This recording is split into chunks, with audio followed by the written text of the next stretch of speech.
Yo, how you guys doing today? My name is ZakkuRye and I am a Dead or Alive player. I wanted to make this video because I wanted to sort of, I guess, explain or maybe, just express how it feels to be a Dead or Alive player. Currently, Dead or Alive 6 is doing, I really don't know how it's doing. This year is not really too good because most of the major tournaments kind of dropped it, like CEO, just to name a few. We don't have the DOA World Tour this year as well, so that doesn't really help things right now. But behind closed doors, you have Team Ninja, Master, the community manager, and my man is putting in work. All the requests that everybody has for the games, he's constantly giving his feedback to the team and letting Team Ninja know. So that's a good thing. Like I said, we have one ear in the company, which is Master. That's a good thing. If there's an issue, he always tells them guys. So like I said, not everything can be changed at the moment, but just know that all the concerns that everyone expresses for Dead or Alive 6, Master is telling Team Ninja. So it's not going in one ear and out the other. Okay, and we see that with the way things are. They brought back ground game, which I thought they would never bring back.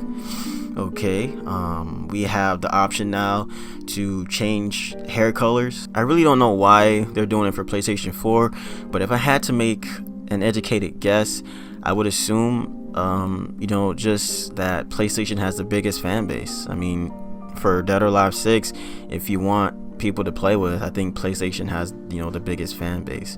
So I'm guessing the money is coming from PlayStation users. That's just a guess. I could be totally wrong on this. It could totally just be maybe a deal or something behind closed doors. I really don't know. Okay, but we do know that PlayStation is big over in Japan. So yeah, I mean, I really don't know. Yeah, so we got version 120 coming out with the costumes, the Atelier collab, and those look really cool, not gonna lie. And yeah, I'm just super stoked about the hair color change. Hopefully it's every character and you can actually pick from a decent color palette pool, and then we can make some really good customization. So that's gonna be really cool, man. Finally, thank you, Team Ninja.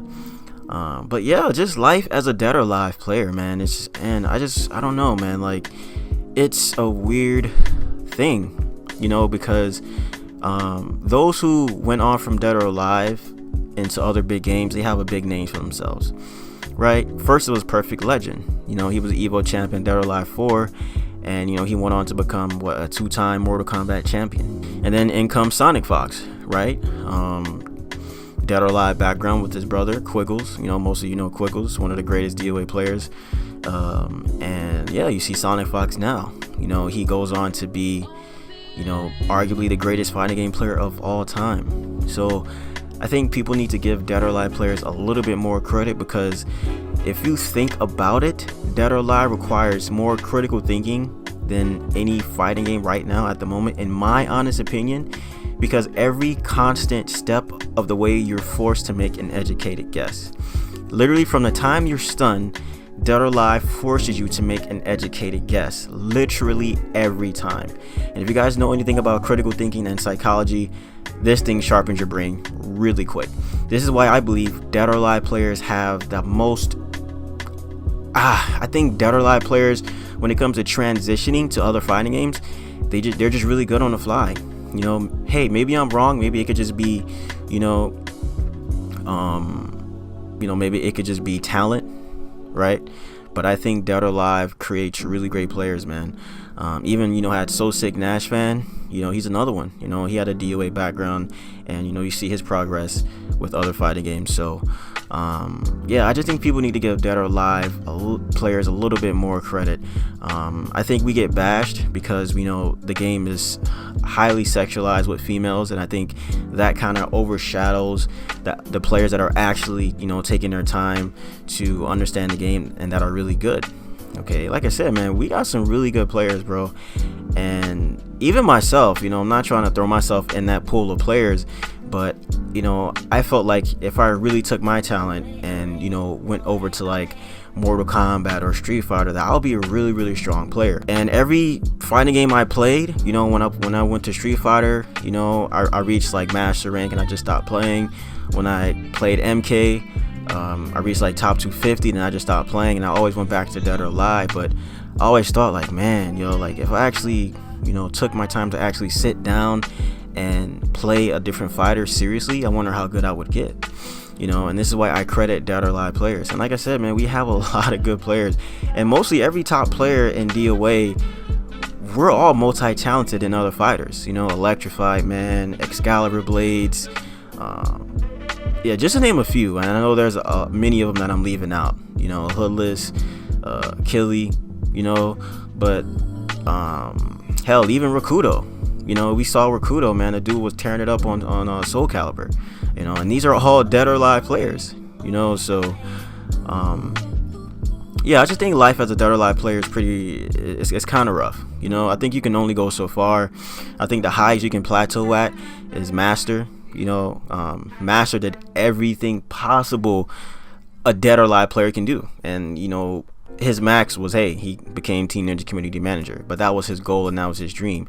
Not to say that the max is there, but I think as a brand you have to market yourself and maybe explore into other avenues. The game only goes as far as the game goes, right? If the game is not doing well, you're not going to do that well at the moment. But if the game's doing great, then you're going to do great as well.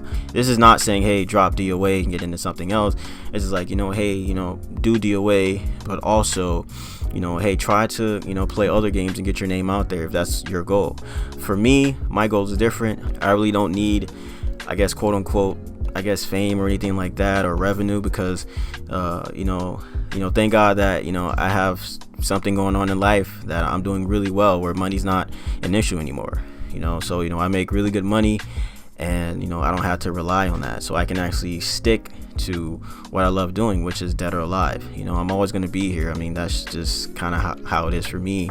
But I think as a Dead or Alive player, all the pro players, and I think you guys should definitely try to expand, and while you're expanding, bring DOA along with you. This is what hurts me, because once these players from Dead or Alive, once they make a name for themselves, they kind of leave DOA, and I'm like, man, bro, why are you not showing support to the game? Like, yeah, now you're Mr. Big Bad, Evo champ, everybody knows you, but at least try to show support to the game that you love. Because I've heard some stories, man, like these dudes love DOA, but when they're around their peers in the fighting game world, they trash the game, but behind closed doors, they're playing the game and enjoying it. I'm not talking about PL or Sonic Fox, because PL actually streamed the game, and he actually plays DOA 6, and Sonic Fox plays DOA 6 as well. But I just think as a whole, just don't forget where you came from. I think for me, like, if I was to ever hey, let's say I win some future grand champion tournament, I'll literally say, guys, I am a Dead or Alive player. Like, I'm just gonna keep it 100. I'm a DOA player, because I think DOA players get a bad rap, man. I just think people just look down on us and say, man, hey, you guys can't play anything. You guys are just playing this like titty game. Like, and I just think, man, that's no bueno. I think the world should definitely give us more credit, because we are really, really strong at what we do. Like I said, Dead or Alive requires critical thinking. Every phase of the game requires you to make an educated guess, and the more you do that over time, guys, in short scenarios and short situations, when it comes to scrambles and fighting games, you're more often than not, you're gonna make the better decision. DOA just constantly makes you guess, rock paper scissors every time. What is the best outcome, right? You have to calculate that every step of the way, and that's why I think DOA players have an edge over other fighting game players. But this is just my thoughts, guys. But yeah, I just wanted to get this off my chest, man, just to say, hey, man, look, keep playing, keep supporting the game that you love. Like I said, I'm always going to be here for Dead or Alive. Like I said, I do it just out of pure love. Even though right now things are kind of shaky, I do believe in the future things will look up. But my name is ZakkuRye.